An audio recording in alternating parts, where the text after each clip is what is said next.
Boa noite, meu Juazeiro, boa noite, meu Cariri, boa noite, Ceará, boa noite, Brasil. Democracia não é silêncio educado, é barulho qualificado. Todo mundo diz defender ideias, poucos aceitam defendê-las sob pressão. Aqui não tem zona de conforto. Argumento fraco não se esconde. Convicção emprestada não aguenta o impacto. Direita e esquerda, sem filtro, sem anestesia. Está começando agora o duelo.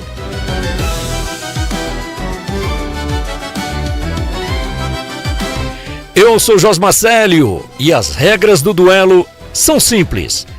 Não muda no meio da luta. Eu apresento o fato, faço a pergunta, vocês respondem. Pergunta direcionada, 2 minutos cravados. Na pergunta aberta, tem o debate livre, com réplica, tréplica, sempre mediado. Quem foge da pergunta perde tempo, mas eu aviso, hein? Não pode fugir da pergunta. Quem faz palanque perde espaço. Aqui não vence quem fala mais, vence quem sustenta melhor.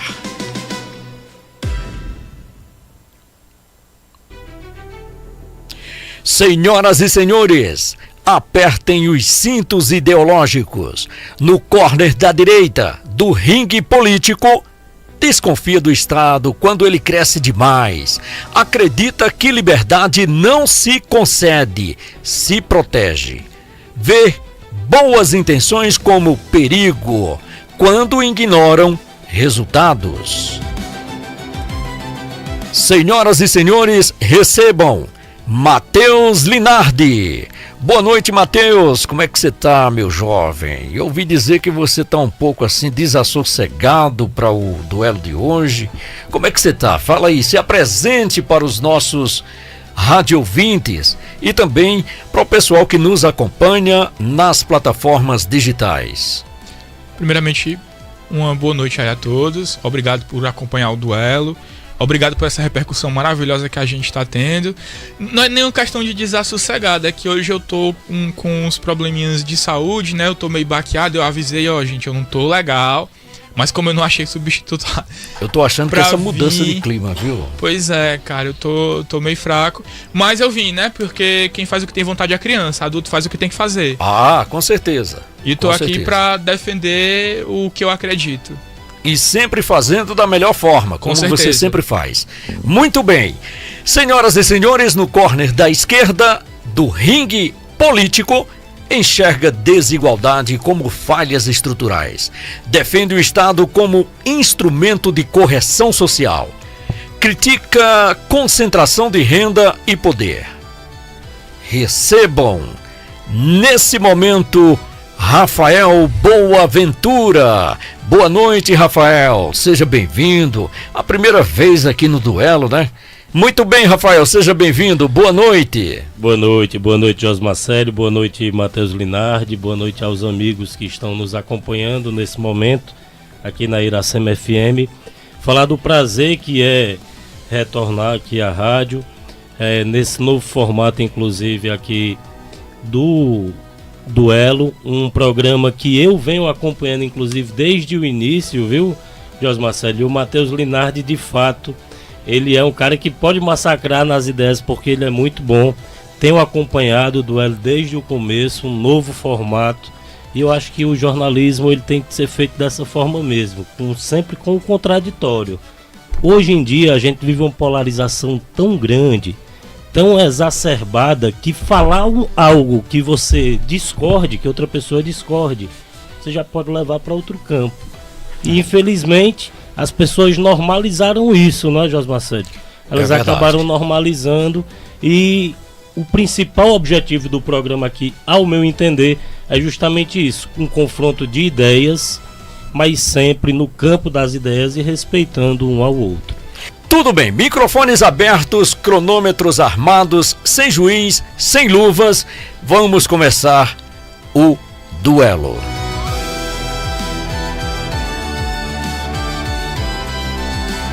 Nós vamos começar pela pauta regional e municipal. Contas de água, CAGES e o peso do Estado no bolso do cidadão. Famílias do bairro Pirajá, em Juazeiro do Norte, denunciam aumentos abruptos nas contas de água, com valores que chegam a até R$ 888, além do envio de contas duplicadas para o mesmo imóvel. Moradores afirmam que o consumo não sofreu alteração que justifique a cobrança e relatam dificuldade de acesso a respostas claras por parte da CAGES. O caso reacende o debate sobre transparência, eficiência na prestação de serviços públicos essenciais e o papel do Estado na fiscalização das concessionárias, especialmente porque o impacto recai diretamente sobre famílias de baixa renda. A primeira pergunta vai direcionada para o amigo Rafael.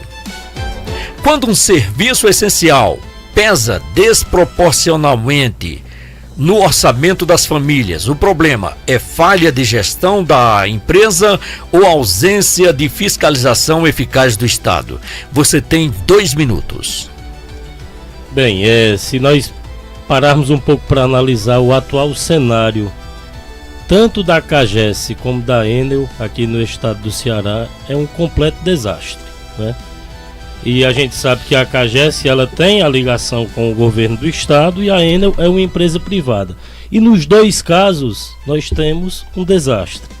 Então o problema aí, obviamente, é de gestão. O principal ponto é a gestão.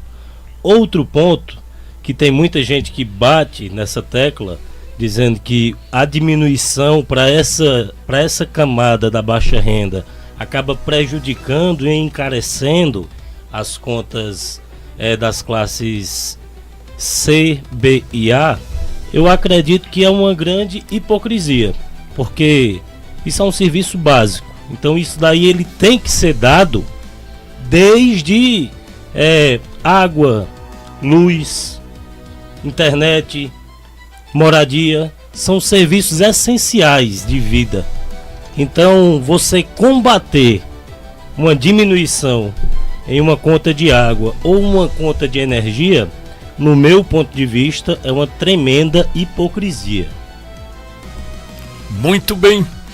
Agora a pergunta direcionada a Matheus Linardi. Quando casos como contas duplicadas e valores exorbitantes revelam ineficiência operacional ou um modelo de serviço público que perdeu o compromisso com o consumidor? Você tem 2 minutos. Bom, tá bem nítido aí que é exatamente as duas coisas. E eu tenho uma história pessoal porque eu fui vítima, eu processo a CAGES, tá com mais ou menos uns 2 anos. José Marcelo, lá em casa mora eu, minha mãe e à época morava meu irmão, são 3 pessoas. Chegou uma conta de R$ 1.800. R$ 1.800 para 3 pessoas, uma casa que não tem piscina, uma casa que não tem um jardim gigante, uma casa que a gente não tem um consumo elevado de água, uma conta que vinha ali entre 40 e 50, do nada chega de 1.800. Então, essa atitude aí que aconteceu com os moradores do Pirajá é algo que já vem se repetindo. Eu acredito que tanto a CAGES quanto a Enel, elas são recordistas de processo aqui no estado do Ceará, sabe? Por quê? Porque não prestam um serviço público a contento, porque falha na fiscalização. Agora, atrase a sua conta para você ver o que é que acontece. E é isso que eu acho que é mais hipócrita da parte dessas empresas, é que elas exigem do consumidor que se pague em dia, mas elas não prestam o serviço em dias, sabe? A Enel, principalmente a Enel, tudo bem que aqui a gente está discutindo a CAGES, mas elas prestam um serviço porco. um serviço que gera prejuízo, sabe? Eu já vi gente que tava com as contas todas em dias e teve a água cortada, né? Teve conta duplicada. A pessoa chegou lá com os comprovantes, tudo. Não, mas aqui no sistema tá dizendo que você não pagou. Isso é um absurdo. Isso não pode acontecer. E qual o pior problema? Quem era pra estar acochando ali, a CAGES, não tá. Parece que tá sendo leniente. Porque como a CAGES é uma empresa estatal, o estado do Ceará ele faz vista grossa. Não era pra fazer vista grossa. Até porque essa queda de braço entre a concessionária e também o povo já vem de longo. De muito tempo. Muito tempo que tá essa queda de braço e não existe uma supervisão eficiente para evitar esse tipo de coisa. E quando a gente defende que uma outra empresa assuma a capacidade, o que a CAGES faz hoje, né? Por exemplo, privatize-se a CAGES e traga outras empresas, porque existem locais que a CAGES não atende o CRATO. A CAGES não atende o CRATO, né? Verdade. O CRATO é a SAEC e agora a ambiental também, que deu a maior confusão em relação ao ambiental, mas enfim. Muito bem. Agora a pergunta aberta para o duelo. Quem deve ser responsabilizado quando o cidadão é surpreendido por cobranças abusivas em serviços essenciais? O Estado que regula ou a empresa que executa? Vocês têm exatamente 8 minutos. Bem, primeiro ponto existe também a responsabilidade solidária, né? Caso você recorra à empresa e a empresa não tenha condições de pagar, quem vai pagar no final das contas é o Estado. Então a responsabilidade no final das contas, no frigir dos ovos, sempre é do Estado. O detalhe aí, Matheus, José Marcelo e amigos que estão nos acompanhando, o detalhe é que se pararmos um pouco para observar, o Estado é quem deve regulamentar. E mesmo depois de privatizar, deveria no mínimo ter uma cartilha para que a empresa que privatizou seguisse essa cartilha. Porque não adianta, por exemplo, privatizar a CAGES, como foi privatizada a Coelce, e ser um verdadeiro desastre. Se não tiver a normatização do Estado, se não tiver uma norma clara, se não tiver as regras a serem seguidas, não adianta, vai funcionar. Aí, tu sabe exatamente qual é o problema? A gente tem, especificamente falando sobre a Enel, tá? A gente tem a Agência Nacional de Energia Elétrica, que é o órgão regulador, né? A agência reguladora do setor de energia elétrica. Em 2024, eles emitiram um parecer recomendando a não renovação da concessão da Enel aqui para o estado do Ceará, até pelos problemas que a gente já enfrenta, né? Essa espécie de cartilha, de compliance, de governança, ela já existe. Mas qual é o problema? Quando a autoridade máxima fala não renove, e aí o governador, que fez aí um palanque político em cima da CPI da Enel, vai e renova a concessão, não fica parecendo que o Estado ele está sendo leniente com a empresa que não está entregando o serviço que era para entregar? Não fica parecendo. O Estado está sendo leniente. Não é que fica parecendo. Tem um deputado aqui que é bem conhecido, que ele fez um palanque imenso, inclusive com um slogan dizendo: ou muda ou se muda. Nem mudou e nem se mudou. Exato. A Enel continua com um serviço horrível. A população continua no prejuízo. Os moradores do bairro Frei Damião que o digam. Falta energia lá consistentemente, assim, com frequência. E chega a ser bizarro a frequência que falta energia no bairro Frei Damião. E a média de religamento é de até 6 horas. Agora você imagine aí, você com suas compras, você tem um comércio lá. E normalizar, passar 6 horas, José Marcelo, sem ter o seu freezer ali refrigerando suas carnes, tendo seu produto estragado, por conta de quê? De responsabilidade da Enel. E quem paga? Quem é que fica no prejuízo, no final das contas? É sempre a população. Muito bem. Matheus? Não, é porque se correr solta. Na CAGES a coisa corre muito mais solta do que a Enel. Por quê? Porque é uma concessão do próprio Estado. É uma empresa do próprio Estado.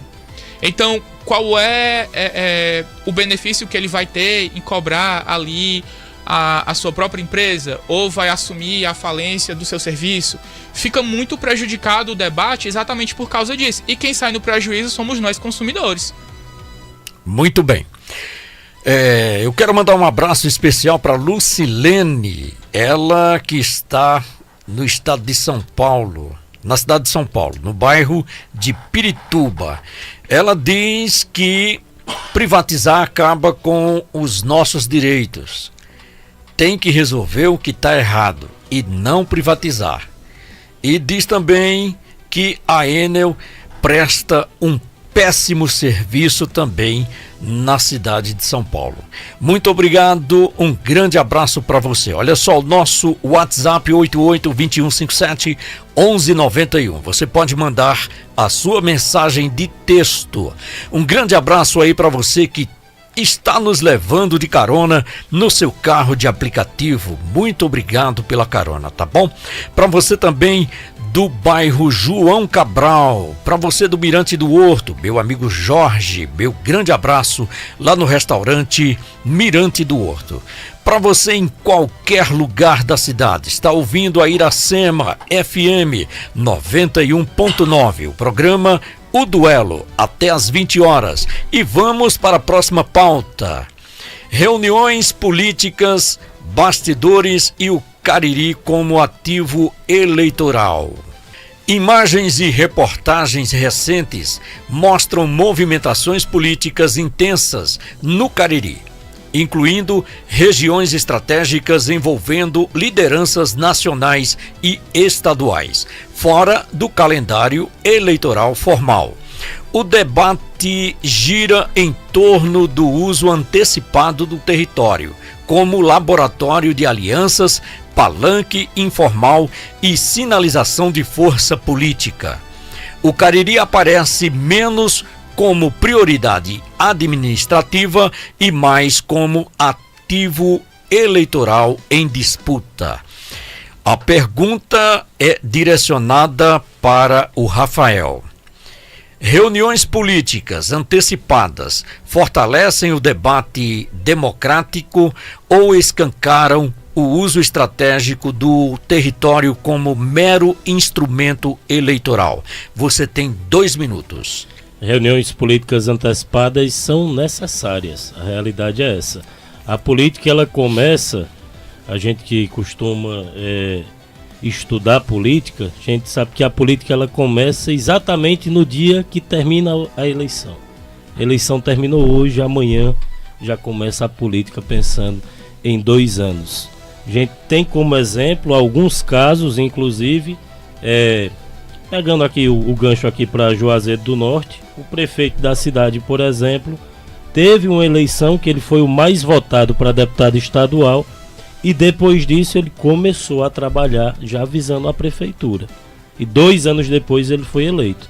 Então, se você parar um pouco para analisar, é necessário que se faça esse tipo de política, mas o que fica às vezes com aquela pulga atrás da orelha, que causa uma certa desconfiança no eleitor, é o político que só aparece nesse período de pré-política, entendeu? O político, quando ele faz de fato um trabalho sistemático, mensal, acompanha a região do Cariri, tem serviços prestados para a região do Cariri, você sabe quando ele pode de fato dar uma contribuição maior. Mas você sabe também quando existe o político que é um mero aproveitador, né, Josmarcelo? Aquele político que só vem no período eleitoral, só vem de fato para ter os votos e depois acaba esquecendo ali a região. Então, o meu ponto de vista é que é necessário se fazer articulação política, mas é necessário também ter o serviço prestado. Vir aqui na região do Cariri somente para pedir votos e não prestar nenhum serviço ou não ter nenhum histórico é muito, mas muito desagradável. E você, caro ouvinte, quando você for votar, você analise isso. Você pense, esse cidadão aqui, o que foi que ele fez de serviços prestados para a minha cidade? Eu vou votar nesse deputado estadual, foi que ele já fez aqui para Juazeiro do Norte.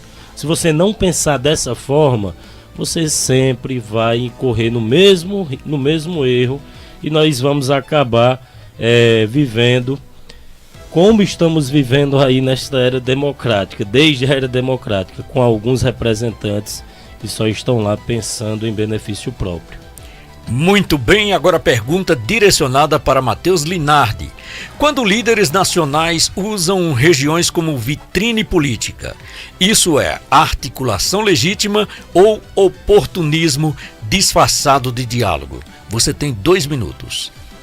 Não, eu acredito que é completamente legítimo você utilizar uma região como vitrine, até porque, bora lá, existe um trabalho aí de ambos os espectros políticos. Eu seria muito hipócrita da minha parte se eu negasse os trabalhos do governo federal enquanto o Lula é presidente aqui, ou quando o Bolsonaro foi presidente, ou quando o Temer foi presidente. A gente sabe da importância que o Cariri tem, né? Pro Ceará, pô. A gente ajuda a levar o PIB do Ceará lá pra cima. Então, eu vejo realmente o Cariri como uma vitrine estratégica. Tanto é que vários políticos estão vindo aí lançar a sua pré-candidatura. A gente vai ter o Girão agora dia 30. O Ciro tá fazendo articulações aí com a galera da oposição. Provavelmente o Elmano vai vir também, com certeza ele virá, até porque ele esteve recentemente aqui para inaugurar obras. Então é perfeitamente legítimo eles virem aqui tratar de política, até porque, pô, a gente é uma macro-região, a gente tem uma quantidade muito boa de votos, né? Cariri pode ser ali o fiel da balança, e o comportamento do eleitorado do Cariri, ele tá mudando bastante. A gente viu no passado a oposição crescer, né? Não tanto quanto a situação, não tanto quanto o governo, mas cresceu. As projeções para esse ano é que a oposição tenha um resultado ainda melhor. Então é por isso que o Camilo está saindo do ministério para fazer campanha. É por isso que várias pessoas estão pedindo licença dos seus cargos para fazer campanha, para fazer política de base, porque o jogo vai ser muito pesado. Então eu não vejo problema. Eu acho que cabe ao eleitor aí fazer o filtro. Isso aqui é oportunismo? Eles realmente fizeram algo? Ou eles estão aqui só querendo pegar meu voto? Muito bem, agora a pergunta para o debate aberto. O Cariri é protagonista político ou apenas cenário conveniente para projetos de poder? Vocês têm 15 minutos. Não, sempre foi um protagonista político. A gente tem aí, né, 3 governadores que saíram aqui do Cariri. Tem José Martiniano, que foi antes da República, Camilo Santana, que foi mais recentemente, Adalto Bezerra, né, um dos maiores juazeirenses da história, aí, nosso patrono lá da AGE Cariri. Então, o Cariri, ele sempre teve essa importância, ele sempre teve essa dimensão política. Tanto é que, na hora de compor chapas, o Cariri, ele sempre é ouvido, o Cariri sempre é chamado para colaborar. O que eu tô achando bem interessante é que esse movimento, ele vinha mais dos grupos de situação. E hoje a gente está vendo o grupo de oposição buscando players do Cariri para articular ali de uma forma mais concisa, dar mais peso para a região do Cariri. Ou seja, não está ficando mais só na galera do governo. Os players de oposição estão enxergando o Cariri. Poxa, eu acredito que aqui realmente a gente está crescendo, a gente precisa somar forças.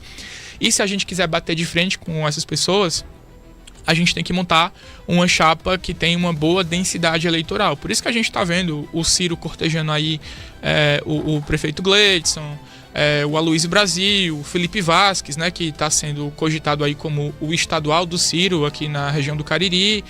E por aí vai. É completamente legítimo isso.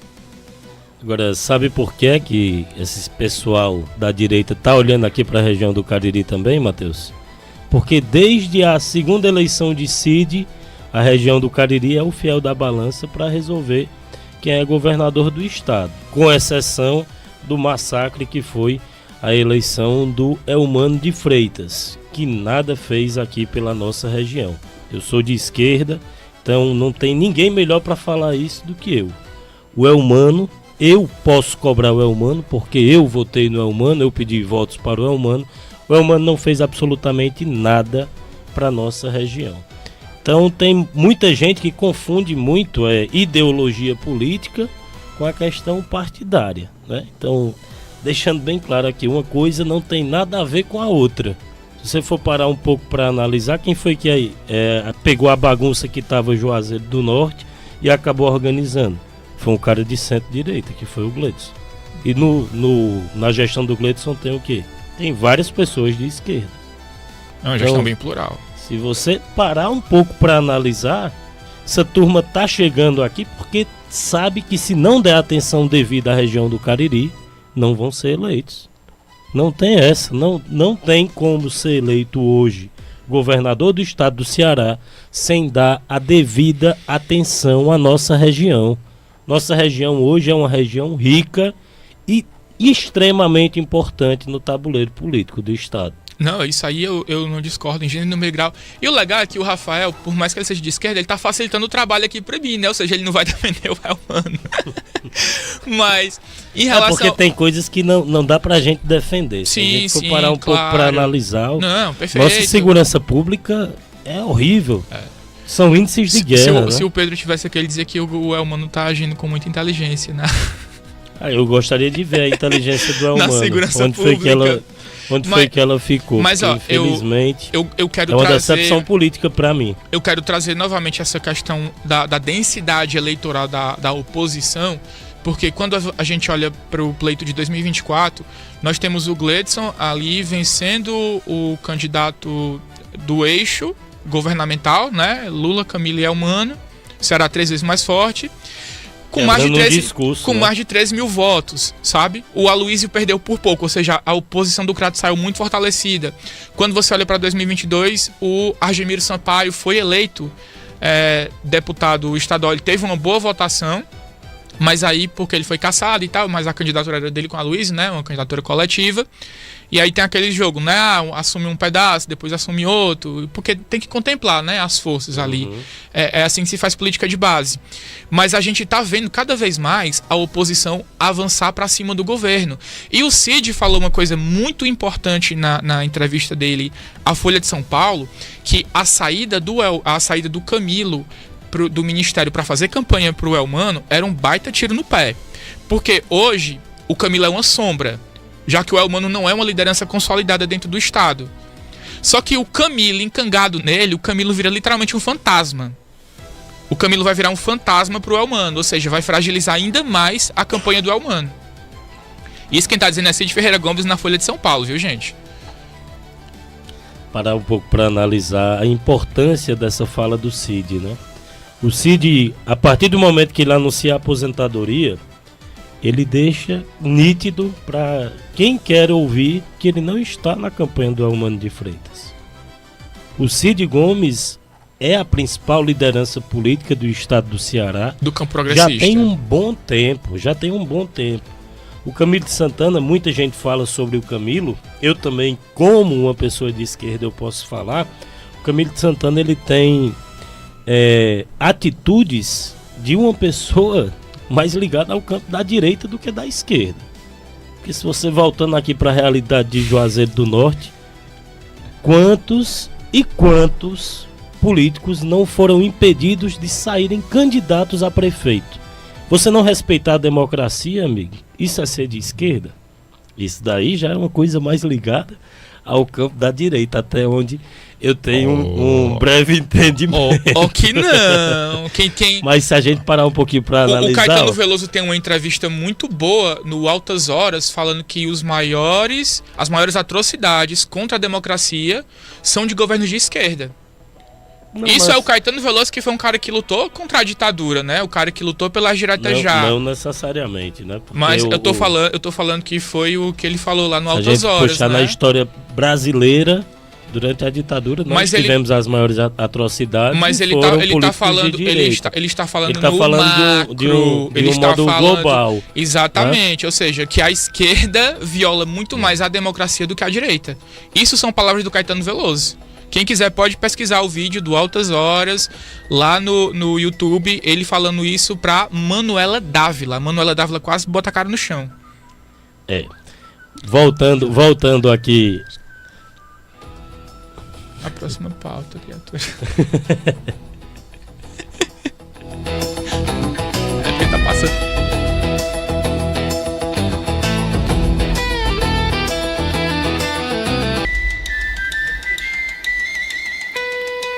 Muito bem, muito bem.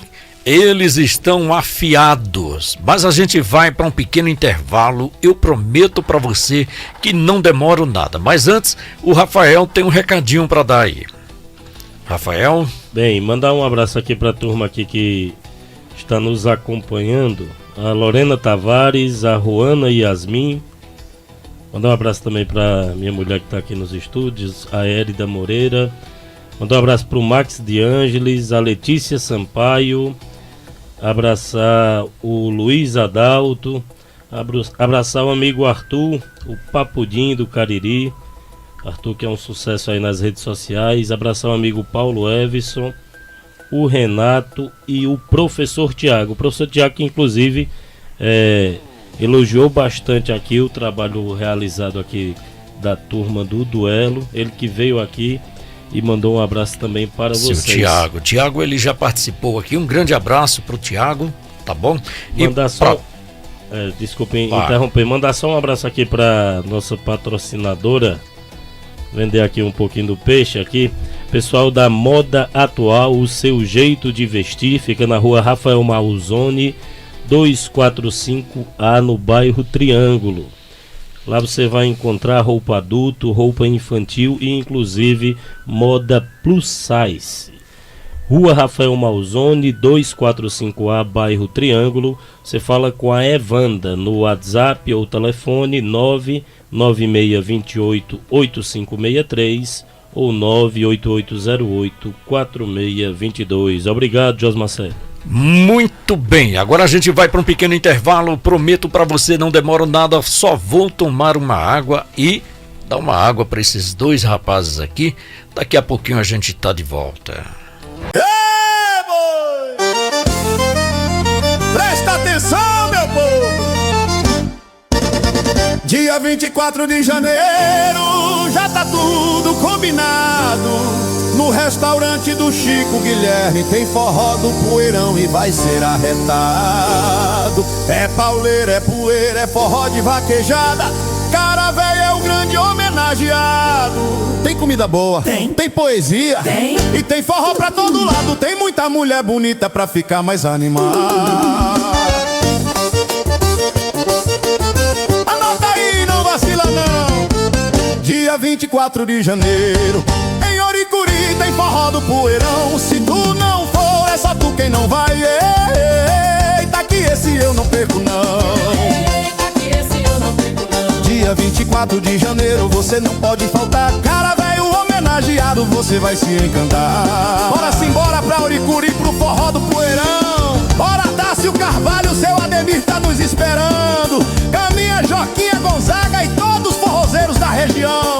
Quero ver todo mundo no forró do Poeirão. É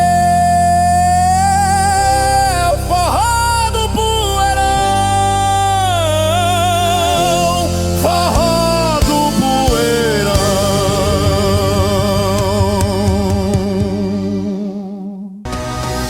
Voltamos, o duelo. Vamos ficar com você até às 20 horas. Na sequência, você vai ficar com Edilma Félix e o programa Cidade Love. Olha, mandando um abraço especial para o pessoal de Santo André, no estado de São Paulo, para você também de Santa Catarina, para você de Criciúma, também para você de Caruaru, você de Belo Jardim, o nosso amigo Marcelo Silva, o Badeca. Muito obrigado pela carona. E vamos aí passando para a próxima pauta. A pauta agora é estadual, viu? Vamos lá. Camilo, Ciro e a reorganização do tabuleiro no Ceará.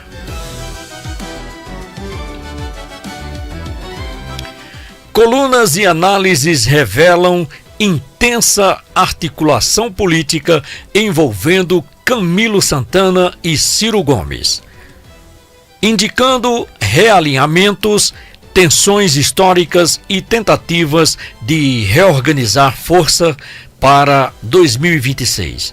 A possível saída de Camilo do BEC adiciona um elemento central: o uso de cargos técnicos como peça de xadrez eleitoral. enquanto aliados e adversários disputam narrativa, espaço e herança política. A pergunta agora será direcionada para Matheus Linardi. A saída de um ministério para disputar eleições expõe aparelhamento do Estado ou é prática política normalizada no Brasil? Eu acredito que é uma prática política já normalizada no Brasil. A gente vê isso acontecendo aí toda eleição, todo mundo que tem cargo sai para fazer campanha, seja qual for a esfera, sabe? Isso acontece aí desde que a gente voltou, né, do regime militar para a redemocratização, e todo mundo faz isso. Eu honestamente eu não vejo muito problema, até porque o ministro sai e assume outra pessoa, não é como se o ministério ficasse sem cabeça, né? Não é como se os cargos eles não fossem ocupados, até porque o poder ele não aceita vácuo. Eu acredito que seria um sintoma de aparelhamento muito mais forte se ele ficasse no MEC fazendo campanha, porque aí a gente estaria diante de uma instrumentalização, né? Imagina aí o MEC fazendo evento com não sei quantos professores e fazendo campanha de forma indireta, sabe? Como já foi feito em alguns casos aí, que até a justiça investigou, mas acabou em pizza, né? Infelizmente. Mas eu acredito que isso é normal, todo mundo faz, e a instrumentalização realmente seria se ele continuasse no ministério e usando o ministério para fazer política. Muito bem, agora a pergunta é direcionada para o Rafael. É possível separar a gestão pública de estratégia eleitoral em cargos de alto escalão? É possível separar desde que tenha o mínimo de decência, né? A gente sabe que existem muitas pessoas que contratam, isso desde prefeituras, governo do estado, governo federal. Existem muitos políticos que contratam, inclusive o secretariado de primeiro escalão, meramente por questões políticas, esquecendo a questão técnica. Eu vou citar um exemplo aqui, pouco conhecido, de Juazeiro do Norte. Tem um rapaz chamado Iago Freitas, salvo engano. Ele é gestor público, graduado da Universidade Federal do Cariri. O Iago, ele já foi secretário de saúde de Juazeiro do Norte, ele não tem nenhum padrinho político. O caso dele é meramente técnico. E ele já trouxe inúmeros projetos de relevância, já enxugou a máquina. Secretaria de Saúde hoje, obviamente, como qualquer Secretaria de Saúde de qualquer lugar, tem seus gargalos, mas quem está lá à frente é o Iago, é o Bendimar, são pessoas voltadas ao técnico e não ao fator político. Quando se pensa somente no fator político, aí sim é quando o Estado sofre, a Prefeitura sofre, o Governo Federal sofre e, por tabela, por consequente, a população sofre. O Camilo Santana não é um quadro técnico, vamos ser bem honestos aqui. O Camilo Santana não é um quadro técnico. Ele não tem currículo para ser ministro da Educação. Ah, mas ele é a principal liderança do estado do Ceará. Mas você está falando de política e corroborando com o que eu estou falando. Não é um quadro técnico. O ponto é justamente esse. É possível fazer, mas desde que haja a boa fé. E a boa fé, infelizmente, é muito, mas muito raro a gente encontrar no meio político. Muito bem, agora a pergunta para o debate aberto. No Ceará, projetos políticos ainda são sobre ideias ou apenas sobre sobrevivência no poder? 6 minutos. Eu acredito que há uma mescla dos dois e, honestamente, eu não vejo problema nenhum, até porque muitas vezes a sobrevivência política ela é o bônus de ideias muito bem executadas. A gente tem como exemplo o trabalho que a Isolda e o Vevel desenvolveram na educação lá em Sobral, que virou um case internacional. Para quem não sabe, por exemplo, hoje Sobral participa do PISA, que é o Programa de Avaliação Internacional de Alunos, que o Pedro não sabia o que era, né? Para variar, o Pedro não sabia o que era o PISA. Como uma entidade autônoma, ou seja, o Brasil faz a prova e Sobral faz uma prova à parte. Porque o que eles fizeram lá em Sobral, desde a época, acho que é de 2022, até hoje, porque o trabalho teve continuidade, as pessoas que foram entrando foram dando continuidade ao trabalho deles, capacitou a Isolda para ser vice-governadora, capacitou a Isolda para ser governadora interina, capacitou a Isolda para ser secretária adjunta do MEC, né, no governo Lula. O Vevel, eu acho que ele chegou a ser prefeito de Sobral em algumas gestões. Então, existe esse reconhecimento quando ideias muito bem executadas, elas acontecem, e isso possibilitou aí uma sobrevivência política do grupo, né, bem... O Ivo perdeu a prefeitura no último pleito, ou seja, esse grupo político que estava lá em Sobral passou quase 30 anos no poder. É muita coisa, Jorge Marcelo. É verdade. Sabe? E tudo por quê? Porque as ideias bem executadas, elas possibilitaram essa sobrevivência política. É uma coisa, eu acredito que está até interligada à outra, né? Não tem como você participar da política expondo somente ideias e não as colocar no papel. Acredito que existe, obviamente, muita gente que quer fazer política sem entender, né? Que é o principal problema. Tem muita gente que fala que o principal problema do Brasil é a corrupção. O principal problema do Brasil é a falta de preparo do político. Se o político que estivesse lá ele tivesse o mínimo preparo, né, tivesse uma obrigatoriedade para você ser eleito, você ter um nível superior, né? O Rafael, já cortaria muita coisa. Com certeza. Você tocou num ponto muito importante aí, porque nas últimas eleições a gente tem observado o grande número de influencers que simplesmente estão se sentindo preparados para entrar na política. E isso pode ser muito prejudicial, não somente para a política, mas para o próprio candidato e principalmente para o povo. Você concorda? Eu concordo em partes. Eu acredito, eu parto de um princípio que se pode para uma profissão, tem que poder para todas. Então, a gente trazendo um exemplo aqui na nossa região, a gente tem um Lucão, que para mim foi uma grata surpresa. O Lucão, enquanto blogueiro, ele tinha algumas atitudes que eu discordava e achava inclusive que ele era bastante invasivo. Algumas vezes pensei até que ele fosse despreparado. Mas o Lucão é hoje um dos principais quadros da Câmara. Ele tem um discurso polido, ele tem um discurso coeso, que é muito raro você ver um político que tem um discurso que tem um mínimo de coerência, e ele veio das redes sociais. O Lucão hoje, para mim, é um forte nome para ser deputado estadual, inclusive. Então, o problema aí é que ele é a exceção da regra, ele não é a regra. Lógico. E a regra, infelizmente, é muito baixa. Essa turma foi se normalizado tanto, essa questão das redes sociais, que hoje em dia o pessoal não lê mais, não tem mais livro. Você baixa um aplicativo, desculpa, Matheus, para resumir os livros e você ainda coloca alguém para ler, para que as pessoas possam acompanhar. É um absurdo. Eu acho legal a gente trazer o Lucão aqui como um exemplo realmente, porque a maior qualidade dele é admitir que ele não sabe, ele não tem vergonha de dizer eu não sei. Ele não é igual uns e outros que dizem saber sem conhecer. Por exemplo, a gente tem um deputado, aliás, um vereador, que foi assessor do Guimarães, que é o Barbosa. E quando você compara a qualidade legislativa, a forma como se porta entre o Barbosa, que foi praticamente criado dentro da política, e o Lucão, que veio das redes sociais, o Lucão que veio com o grito daquelas pessoas que não tinham voz, e o Lucão foi a voz dessas pessoas, o Lucão, ele vai pra cima, ele se qualifica no debate. A gente teve várias conversas falando sobre o plano diretor. Ele tava muito por dentro ali do que tava acontecendo, sabe? Muito diferente de outros vereadores que só aceitavam as emendas que vinham dos grupos de pressão e que não procuravam se inteirar no debate. Então eu acho louvável a forma como o Lucão ele lidou com a entrada dele na política, a forma como ele evoluiu, a forma como ele segue evoluindo. Ele sempre vai ser um exemplo que rede social não é território proibido para vir gente qualificada.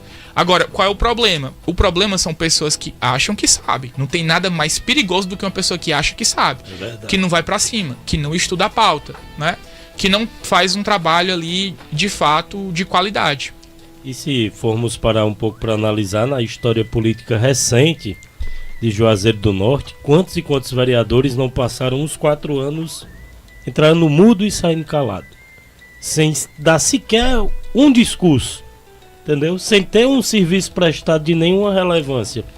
Eu respeito muito mais, inclusive nisso daí eu concordo com você, Matheus, eu respeito muito mais quando a pessoa reconhece a fraqueza em certo ponto, mostra a disposição em estudar, em aprender e fazer diferente, porque quando a pessoa ela sobe em um pedestal, acha que já está tudo certo, que eu ganhei e agora eu só tenho que conversar com o pessoal daqui a 3 anos e meio. E porque tem padrinho político, reeleição. Acha que está tudo certo. Mas então, eu também... a realidade está mudando. Se você for parar um pouco para analisar, a realidade está mudando. Não, hoje concordo. Na Câmara tem alguns quadros que já são anos-luz melhores do que uns vereadores que passaram. O próprio presidente da Câmara, né? O Felipe, ele tá elevando a régua, ele tá subindo o sarrafo. É verdade. A Pergentina também. Sim, com certeza. O Vandinho, que é um cara que vem da cultura. Tem uma galera muito qualificada. Então é só... Nosso Boaz, grande amigo Boaz, que tá aí acompanhando a gente. Um grande abraço, Boaz. Boaz também é um excelente quadro. O cara também que vai pra cima, se inteira, né? O cara é diferenciado. Um abraço aí para o Boaz. É quem tem serviço prestado, né? Não adianta você... Acho que essa pauta fala justamente sobre isso. Sobre você trabalhar no campo das ideias e colocar isso em prática.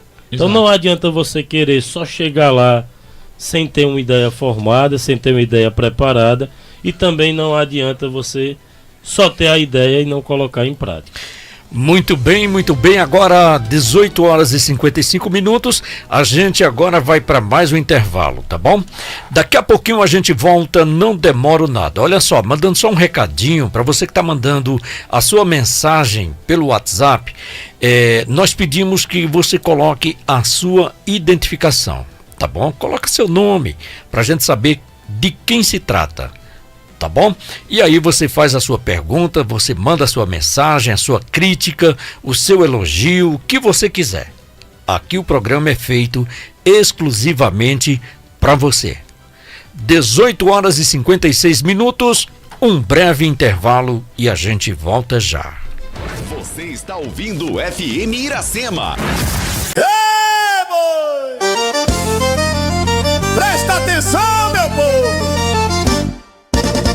Dia 24 de janeiro, já tá tudo combinado.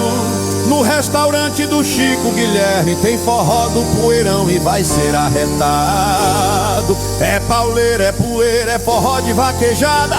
Cara velho é o grande homenageado. Tem comida boa, tem poesia, e tem forró pra todo lado. Tem muita mulher bonita pra ficar mais animada.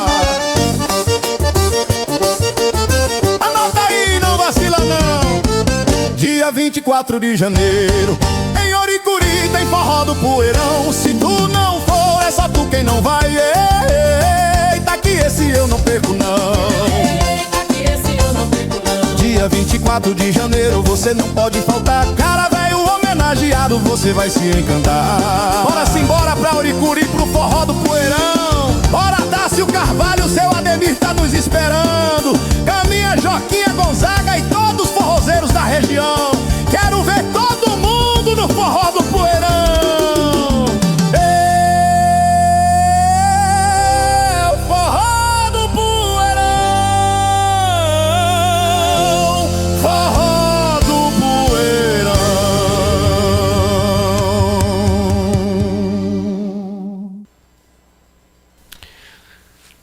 Vamos lá, agora a gente vai para a pauta nacional. Tema STF, privilégios e a percepção de poder absoluto.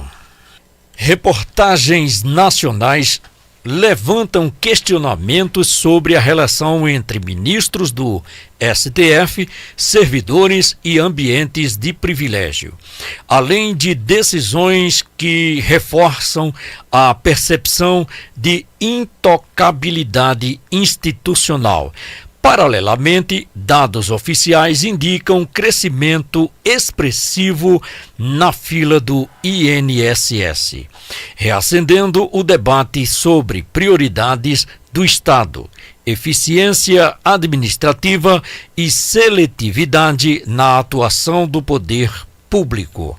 A pergunta vai direcionada para o Rafael Boaventura.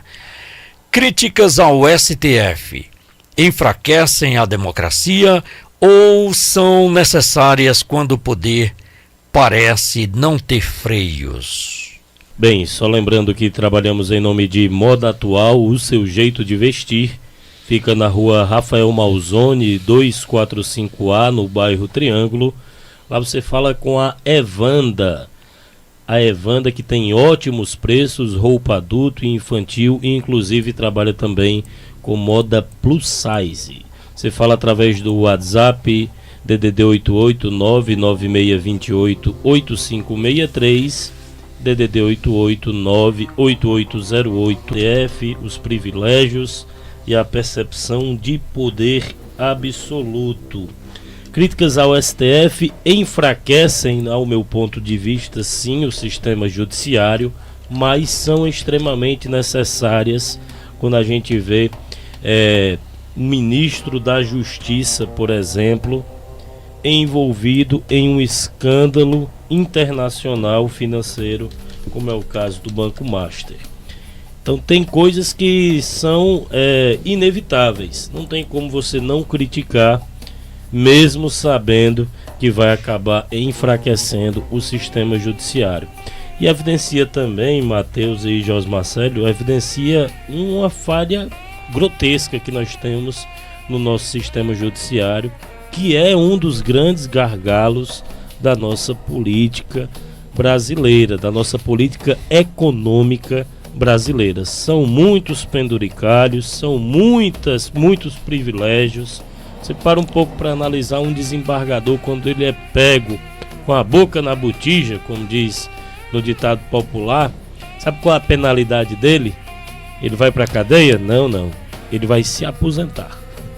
Então isso daí já mostra a fragilidade e como é evidente que os privilégios são imensos no nosso sistema judiciário e prejudica muito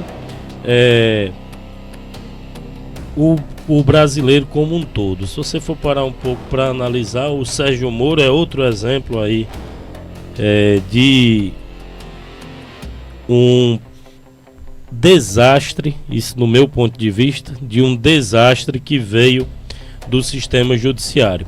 Em todo país sério que se preze, você, para sair candidato, você deveria ter ali no mínimo um tempo de carência, ou seja, você é juiz, eu quero ser candidato, então vou passar 4 anos sem exercer nenhum poder aqui, que possa me favorecer na campanha, porque o Moro ele foi eleito com base em quê? Com base no trabalho que ele fez do judiciário. Então tá tudo errado, o nosso sistema judiciário tá todo errado, essa é a grande verdade. No que tange a benefícios, são muitos benefícios e poucas obrigações, e isso acaba enfraquecendo o sistema judiciário. O que eu não concordo, Matheus, são quando as críticas são feitas ao Deus dará. Você está criticando por quê? Por criticar. Mas criticar tendo um fundamento, acredito que é necessário, e é isso que também defende o jogo democrático, né?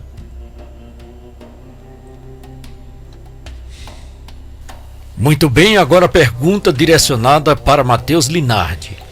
O judiciário brasileiro ainda presta contas à sociedade? Com certeza. A gente está vendo isso acontecer agora na prática, porque por muito tempo o judiciário ele foi um poder fechado.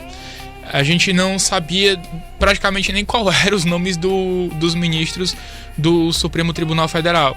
E hoje a gente conhece quase que a composição inteira deles, sabe?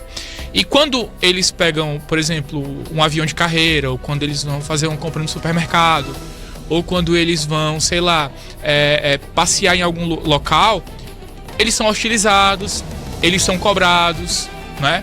Eles são eles têm ali as suas atitudes, os seus posicionamentos, os seus votos colocados sob escrutínio. E essa é a beleza da democracia, sabe? Então, quando você vê, por exemplo, a imprensa cobrando do STF, coisa que isso não acontecia até recentemente. A gente está vendo a imprensa cobrar bastante do STF.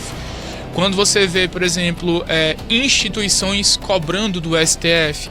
Esse caso do Banco Master é um absurdo. O Toffoli queria passar por cima da autoridade do Banco Central, que é a maior autoridade regulatória do mercado financeiro do país. Então, uma decisão do Banco Central tem que ser soberana. O STF não tem que se meter. O TCU não tem que se meter. E porque o Daniel Vorcaro, ele construiu ali as suas alianças, né? Dando carona pro Toffoli ver o Palmeiras perder no Peru, patrocinando o evento do Alexandre de Moraes, contratando a esposa do Alexandre de Moraes.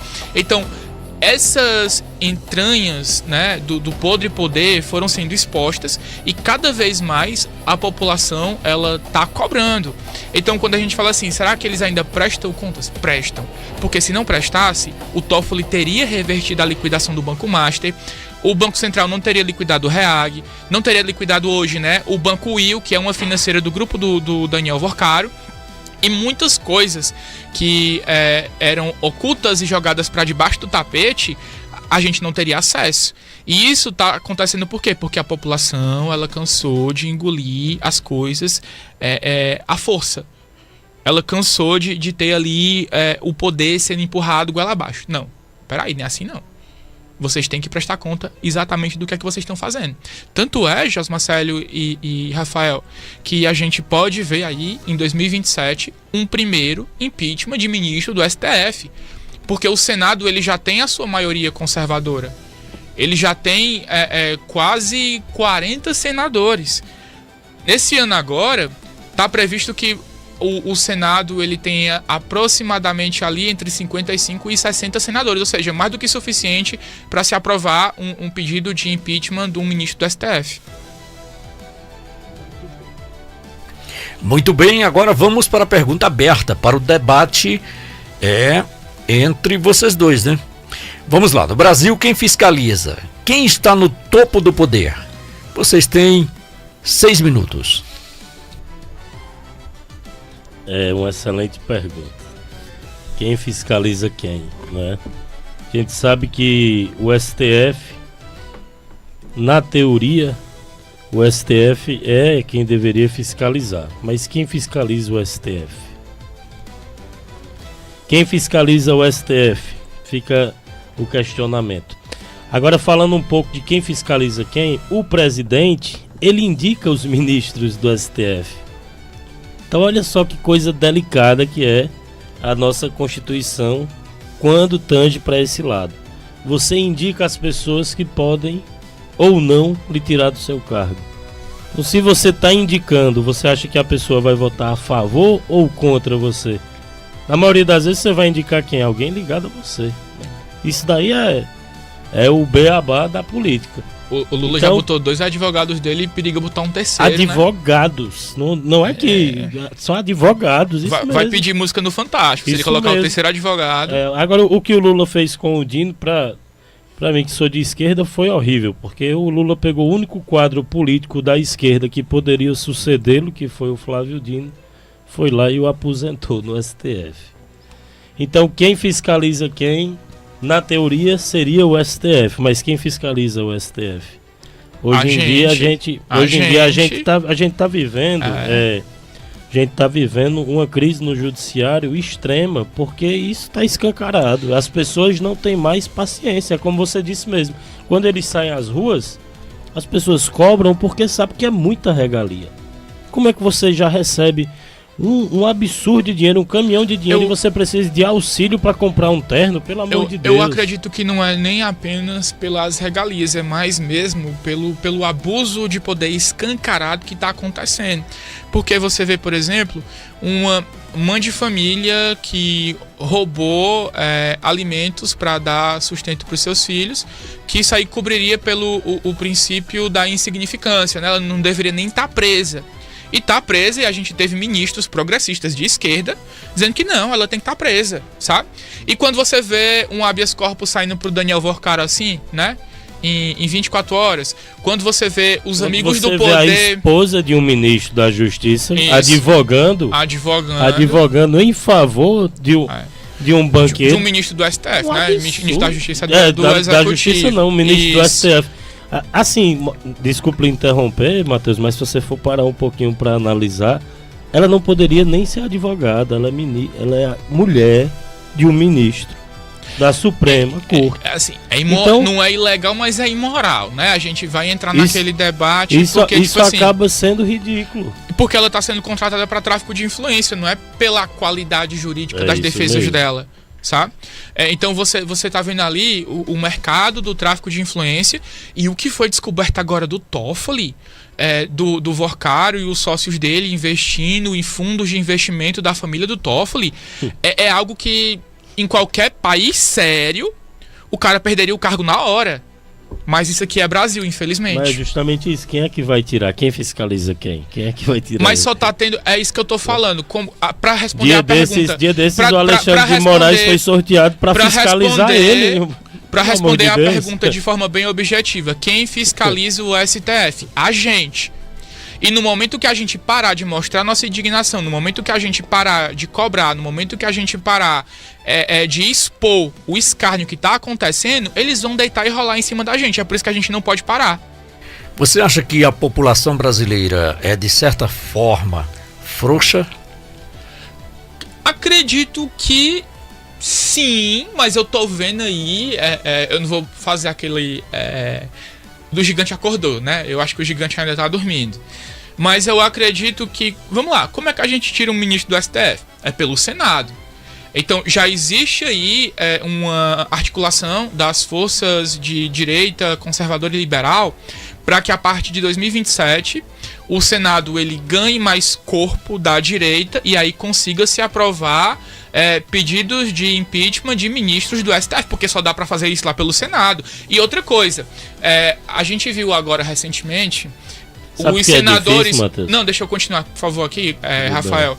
A gente viu a CPI, né, do Banco Master, ela ser enterrada porque o presidente do Senado, ele não queria botar ela pra frente. Por quê? Porque quem controla a pauta é o presidente. Só que em 2027, a direita vai ter força para eleger o próprio presidente do Senado. Aí, no teu conto de fadas, a direita não é vai... um conto, não é a um conto direita de vai fadas. tirar o ministro do STF. Não é um conto de fadas, mas Sabe eu por que acredito... que não tira? Porque eles são investigados pelo STF, porque eles estão... Tá cheio de gente com o rabo preso na direita, Matheus. Mas quando você não fala, vamos por ser exemplo... hipócritas, é um conto de fadas. Mas quando você fala, eles estão respondendo a processo, é muito genérico, porque você não tá dando nome aos bois. Então, bora lá. Para ser aprovado um pedido de impeachment, precisa de 41 votos, né, do Senado. Para ser aprovada a abertura, não para que o processo ele seja julgado e condenado lá no Congresso Nacional. E aí é um quórum mais qualificado, sabe? Mas quando eu tô falando isso... Por que eu tô falando isso? Porque hoje a gente já tem pessoas lá para abrir uma CPI, por exemplo, do Banco Master. Você disse assim, mas tá todo mundo lá investigado. Não é todo mundo, né? Vamos dar nome aos bois. Quem são os senadores de direita que estão com problema na justiça? Quem é que tá com o rabo preso lá no STF? Vamos lá, dando nome aos bois. Deu nome aos bois. Vamos lá. Só pra gente ter para que o ouvinte possa compreender. E a gente está né? discutindo um quadro para 2027, ou seja... Mas só para que o ouvinte possa a gente compreender... ainda tem que contabilizar as eleições de 2026. Aqui o nosso ponto de debate é qual? Só para que o ouvinte possa entender. Uhum. É que o senador, ele é investigado pelo ministro do STF. Ponto. O senador, para ele tirar o ministro do STF, tem que haver a CPI... Não precisa de CPI, não. Enfim, tem que ter um instrumento legal. Tem que ter a abertura do processo do impeachment. Tem que ter um instrumento legal e tem que ter um voto, obviamente, desse senador que é investigado pelo ministro, para que ele possa ser impeachmentado. Não é assim Não que... é isso? Não, até porque, Tem vamos que lá. ter o voto do senador. Sim, é isso sim. Novamente, vamos lá. Para ser aberto o pedido de impeachment, primeiramente o presidente do Senado tem que colocar na pauta, porque quem controla a pauta é o presidente do Senado. E segundo a Constituição, para você aprovar um pedido de abertura do processo de impeachment, você precisa de 41 votos. Então você está concordando com o que eu tô 41 falando? votos. São 80. Hoje a gente tem 81 senadores. Você está né? concordando com o que eu tô falando? O que eu tô falando para você. Só para concluir, a partir Não. que você me perguntou dos nomes, Sim, eu perguntei dos nomes. Só para concluir. E a gente tá lembrando E que a é pra gente- 2027. Isso. né? Mas a gente tem aqui, ó, alguns nomes que são nomes da direita Sim, que não assinaram a CPMI da toga, né? sim. O próprio Arthur Lira, André Ferreira, O delegado da O Arthur Cunha, Lira não é direita, não. Doutor querido. Luizinho, Josimar Maranhãozinho, o Elton Arthur Lira Roberto, o Arthur Lira não é direita nem aqui Sérgio nem na Moro, China. Flávio Bolsonaro, O Arthur Lira não Flávio é direita Bolsonaro. Então, em por lugar que nenhum aqui, do mundo, repetindo, cara. Flávio Bolsonaro. Sim, Por que Flávio aqui essa Bolsonaro. turma não assinou? Porque Aí tem você vai ter rabo que preso. perguntar, aí você vai ter que perguntar Porque tem pra rabo eles. preso, não tem como. Aí não você tem vai ter como. que perguntar pra eles. Não tem como a gente eu debater. eu só respondo Não pelo tem meu como a CPF. gente debater no campo de Alice no País das Maravilhas. Mas não é Alice Eles no País não das vão Maravilhas, ser caçados, cara. porque quem pode caçá-los eu acho engraçado. tem um rabo preso. Eu acho engraçado E porque... você também não pode debater pensando Essa- no quadro de 2027, que Mas você não não é o tem que uma tô bola fa- de mas cristal. mas não é o Você que não tô tem uma bola de falando. cristal pra saber Quem é o quem vai ser ex-presidente? eleito. Quem é o ex-presidente Você do não tem Senado? a bola de cristal pra Quem é o saber quem vai ex-presidente- ser quem é o eleito. Se vai ex-presidente do ser eleito Senado? mais gente da Quem direita é o ex-presidente do ou mais Senado? gente da esquerda. Você Quem não é pode o debater. ex-presidente do Senado, Rafael? Se ano que vem Rafael, eu for quem é o presidente... ex-presidente do Senado? Eu tô fazendo uma pergunta bem objetiva. Sim, me quem diga. é? Diga aí. Não, qual- quer saber se qual você é? sabe. Quem é? Me diga quem Quem é é? o ex-presidente do Senado. Você pode não falar. sabe, então. Eu não sei quem é o... Eu tô perguntando e você não tá respondendo, é porque você não sabe. Sim, você tá falando de quem? Foi Arthur Lira? Antes Não, do Arthur Lira é foi da o... Câmara. Arthur Lira é da Câmara. Aliás, do Senado... Agora Tá, eu- ele não sabe. Enfim. Rodrigo Pacheco. Sim, você lembrou. Rodrigo Pacheco. Pacheco alertou tanto o governo Lula quanto o Alexandre de Moraes, e isso tá público, vocês podem pesquisar no YouTube e no Google, porque isso foi uma fala dele, olha. O que a gente tá mapeando aqui é que, a partir de 2027, vocês poderão ter o primeiro impeachment de um ministro do STF. Quem disse isso foi Rodrigo Pacheco, que é ex-presidente do Senado. É uma pessoa que vive os bastidores do poder. Não é uma pessoa que tá fora como eu e você, sabe? A gente tá aqui no interior do Ceará. O Rodrigo Pacheco tá frequentando o poder real. O Rodrigo Pacheco foi um dos caras mais poderosos da República. Ele chamou Lula e Alexandre de Moraes.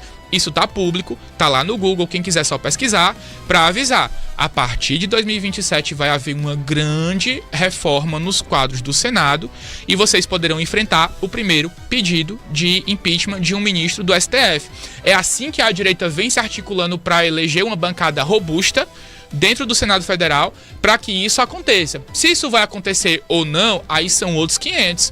O que eu tô falando é que um dos caras mais poderosos que já passou pela República, que era presidente do Senado e consequentemente do Congresso Nacional, alertou o presidente Lula e alertou Alexandre de Moraes disso. Não são dois pessoas que estão fora desse círculo de poder como eu e o Rafael.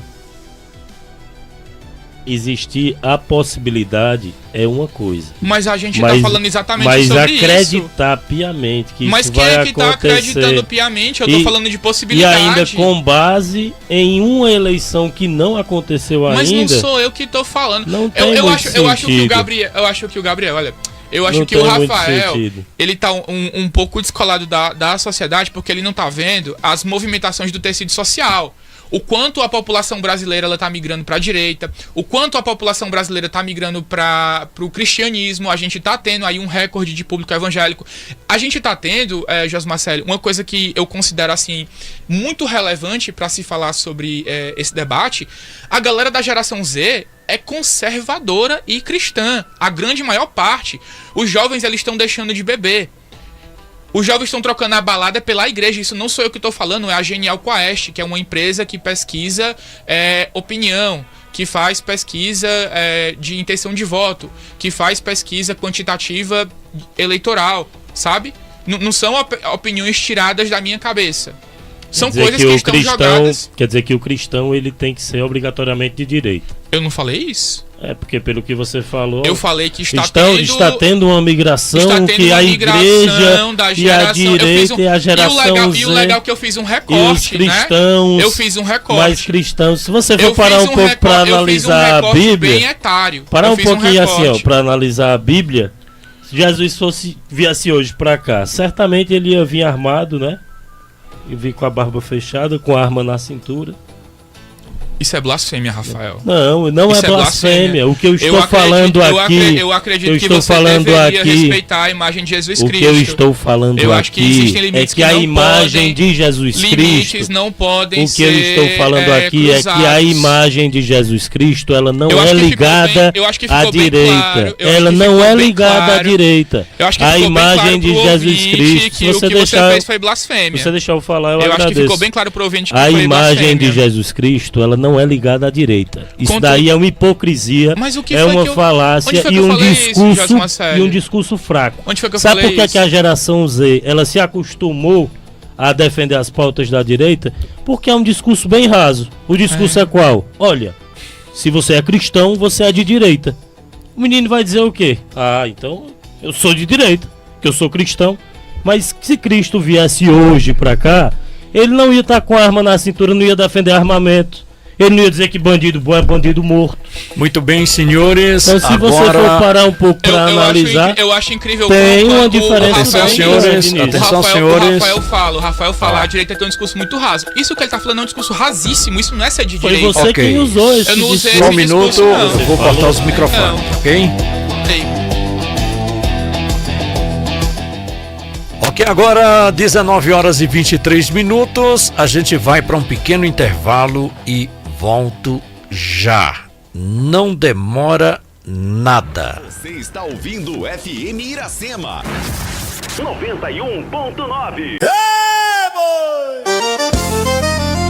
Presta atenção, meu povo!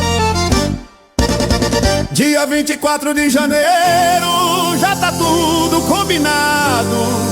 No restaurante do Chico Guilherme tem forró do Poeirão e vai ser arretado. É pauleira, é poeira, é forró de vaquejada. Cara velho é o grande homenageado. Tem comida boa, tem poesia, e tem forró pra todo lado. Tem muita mulher bonita pra ficar mais animada.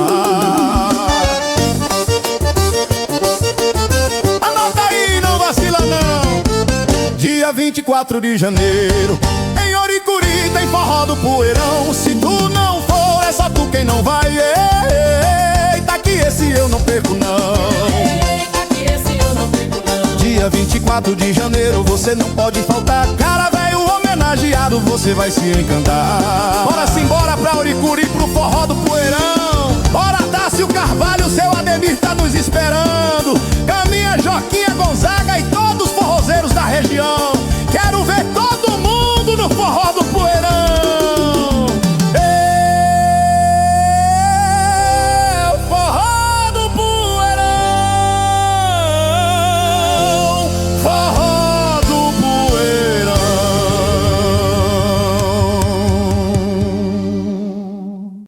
Muito bem, voltamos. Agora 19 horas e 25 minutos. Olha, mandando um abraço bem especial para o amigo Romas Souza. Ele diz o seguinte, olha, hoje o debate está em alto nível. Duas pessoas que eu queria muito ver debatendo, que é Mateus e também o Rafael Boaventura. E ele ainda mandou aqui uma palavrinha aqui que eu não sei se vai ser legal, mas nós não estamos no surto, né? Mas dá uma olhada aí.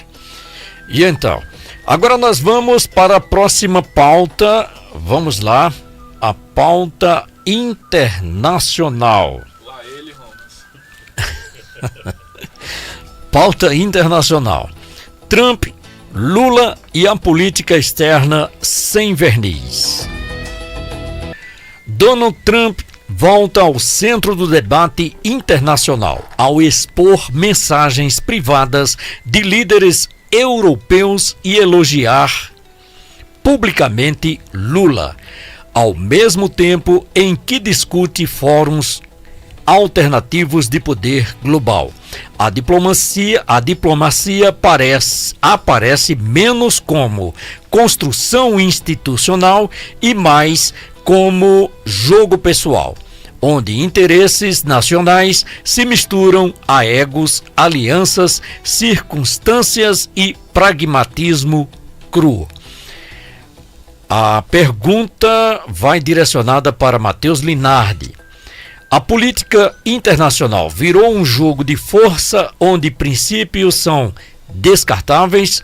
Você tem 2 minutos. Eu acredito que os princípios eles estão sendo bem respeitados. As pessoas elas precisam se atentar que numa negociação, aquela coisa, o papel aceita tudo, né? Então, o Trump ele quer ter um objetivo e ele fala, eu vou taxar vocês se vocês não aceitarem aquilo que eu quero.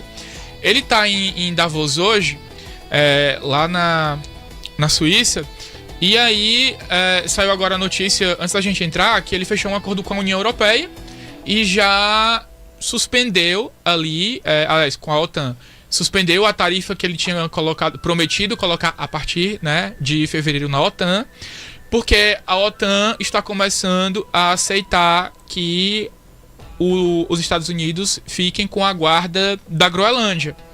Só que os termos disso ainda vão ser costurados, sabe? Então, o Trump tem uma grande empresária americana chamada Bárbara Corcoran, que ela é até mentora do Shark Tank América, e ela fala, o Trump ele é o maior negociador que já pisou na face da Terra. O cara ele vai pra cima com muito gosto, com muito sangue no olho, com muita sede, e ele bota tipo assim, ele encosta na parede e aí quando ele tá conseguindo ele vai lá e retira. Ele fez isso com o Kim Jong-un, ele fez isso com aquele cara que assumiu o poder na Síria, agora me falhou o nome dele, que depois o Bashar al-Assad. Ele faz isso com todo mundo, sabe? E que bom que ele tá fazendo isso, porque eu sou um grande defensor de que a Dinamarca perca a guarda da Groenlândia e que a Groenlândia seja, sim, defendida pelos Estados Unidos. Porque a gente não pode deixar a maior porteira, né, a maior porteira pra América aberta e sem defesa. Lembrando que o Ártico é a forma mais rápida da Rússia atacar o Ocidente. Se um dia isso chegar a acontecer, a gente tem que impedir que isso seja sequer uma possibilidade. Por isso que a Groenlândia ela é determinante para proteger o Ocidente. Muito bem, agora a pergunta direcionada para o Rafael Boaventura. Elogios entre líderes de espectro opostos revelam maturidade diplomática ou puro pragmatismo sem valores? Você tem 2 minutos. Elogios entre os líderes, Josmar Sede, falando aqui da sua pergunta, para mim revela a diplomacia, sim, e eu acredito que é necessário ter uma diplomacia, e nesse caso específico do Donald Trump e do presidente Lula, a gente viu ali um ensaio completamente diferente do que foi a peça. O ensaio que todo mundo dizia era o quê? Que o Trump vai taxar o Brasil, que o Trump vai acabar até com a prisão do Bolsonaro, que o Trump vai mandar no Lula. A peça qual foi? O Trump elogiando Lula, o Trump copiando o Bolsa Família. A peça foi o Trump retirando, inclusive, os impedimentos que tinha imposto a Alexandre de Moraes. Ou seja, a diplomacia existe, a diplomacia foi feita e a peça foi completamente diferente do ensaio. Por isso que isso, às vezes, a gente enxerga muita gente da direita sofrendo, com aquela mágoa. Meu Deus, ele me deixou, ele me traiu, o Donald Trump. Mas na verdade ele só estava negociando como bom negociador que é. Muito bem, agora a pergunta para o debate aberto. Ainda existe coerência ideológica na política global? Matheus inicia. Não, com certeza existe coerência ideológica, mas aí a gente vai falar, ideologia de quem? sabe? Eu acho que se a gente for colocar em caixinhas muito bem definidas de direita e esquerda, é uma perca de tempo. Porque existem pautas ali que elas são meio que supra-ideológicas e que muita gente, por exemplo, essa questão aí do Trump chamar o Lula pro Conselho de Gaza. Muita gente vê isso como um fortalecimento do Lula, né? As pessoas de esquerda, como o Rafael estava defendendo aqui. O que é que eu vejo? Eu vejo uma jogada de xadrez de mestre, porque desde quando se começou os ataques, né, que Israel contra-atacou o ataque terrorista que sofreu por parte do Hamas, o Lula vem criticando a abordagem de Israel.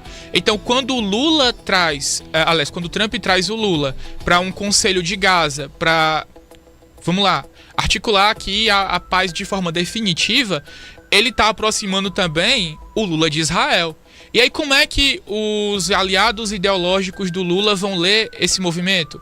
Como é que o Estado palestino ele vai ler esse movimento? Deixou o Lula numa sinuca de bico tão grande que ele ainda não disse se vai ou não vai. Mas a política de paz, isso daí evidenciou somente uma coisa: a força que tem hoje, nacionalmente e internacionalmente, o presidente Lula. A política de paz, ela é necessária, e para ela ser necessária, você tem que conversar com os mais diferentes campos ideológicos.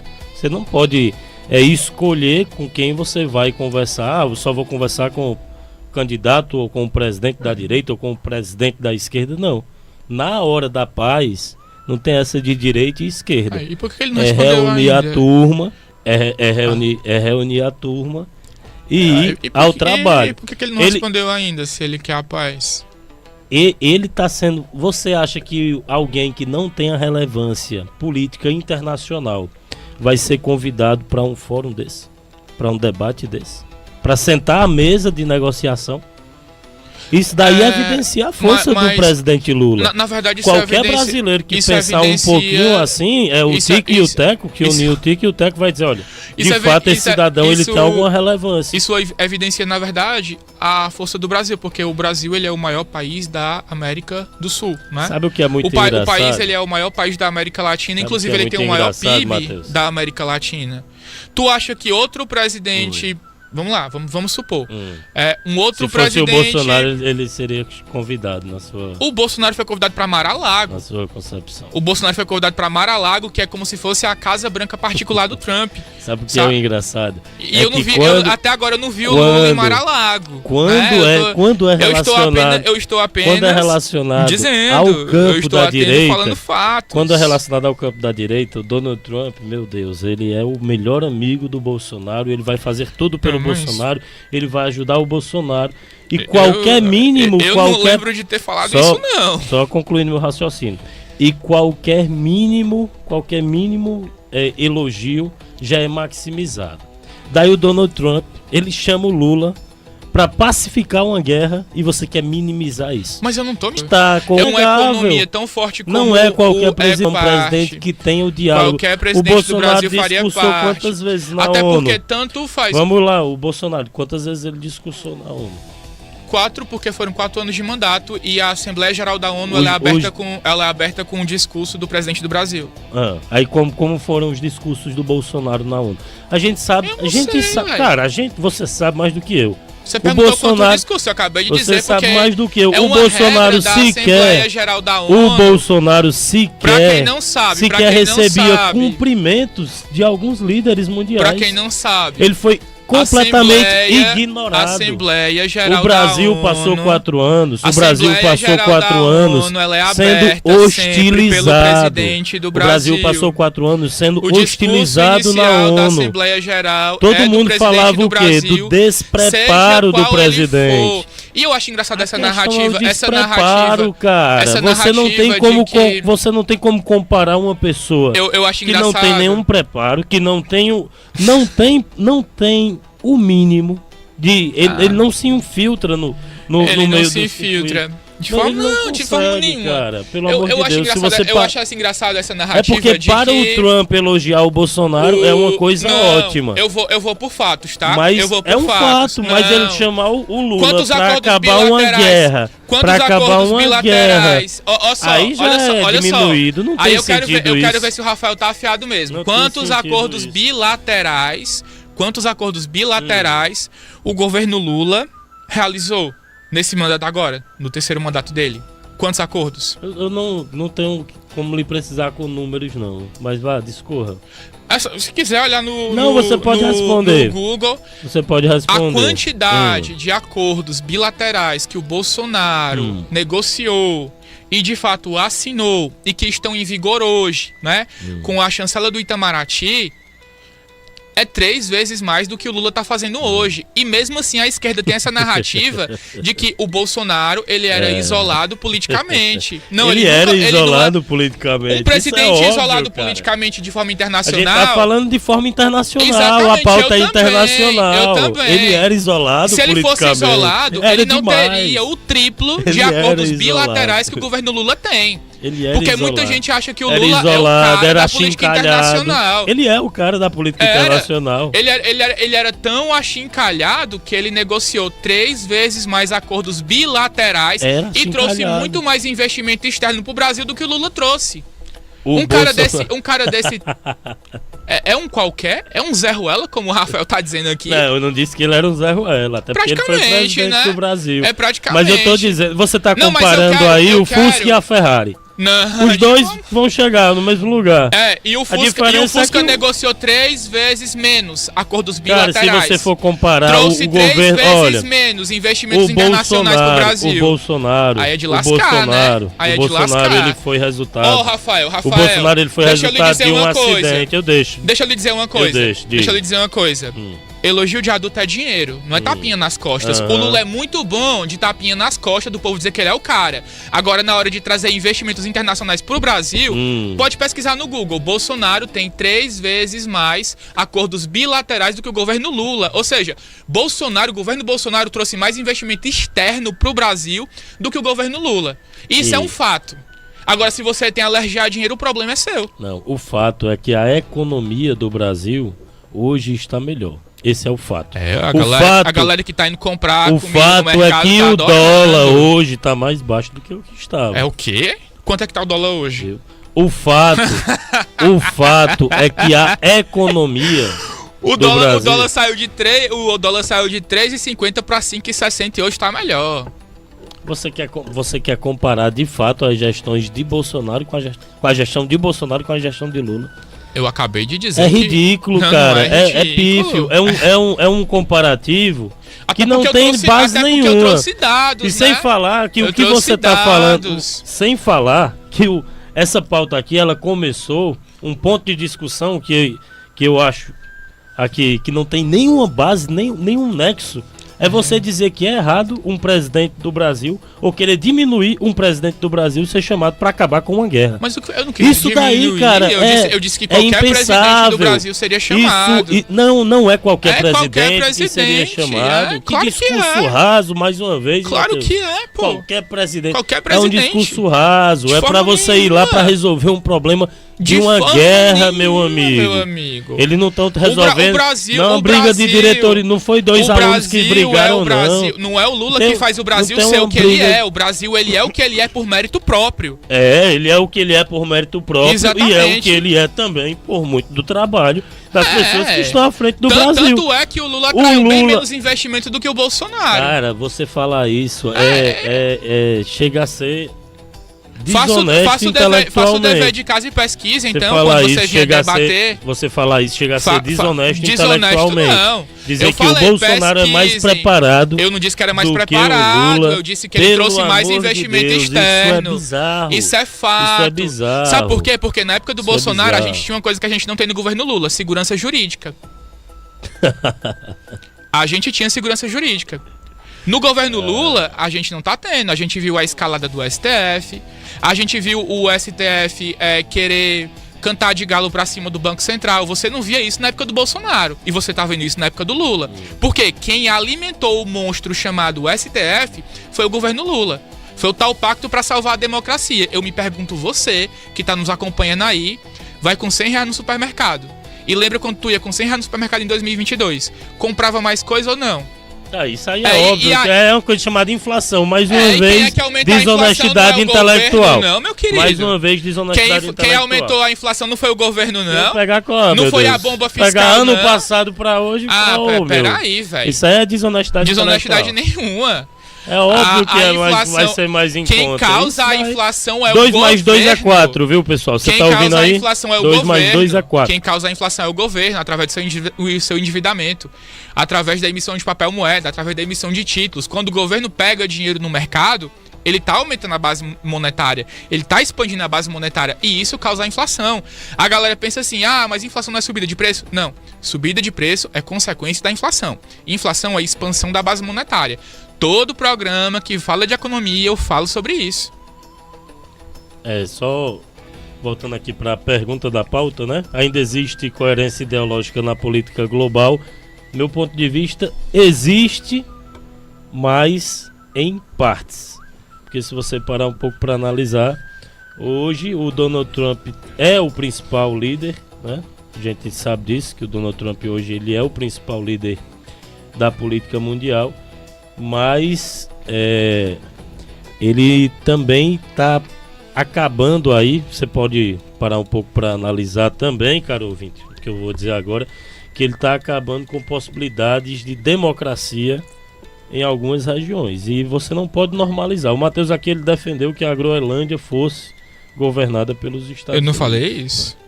Eu não falei governada.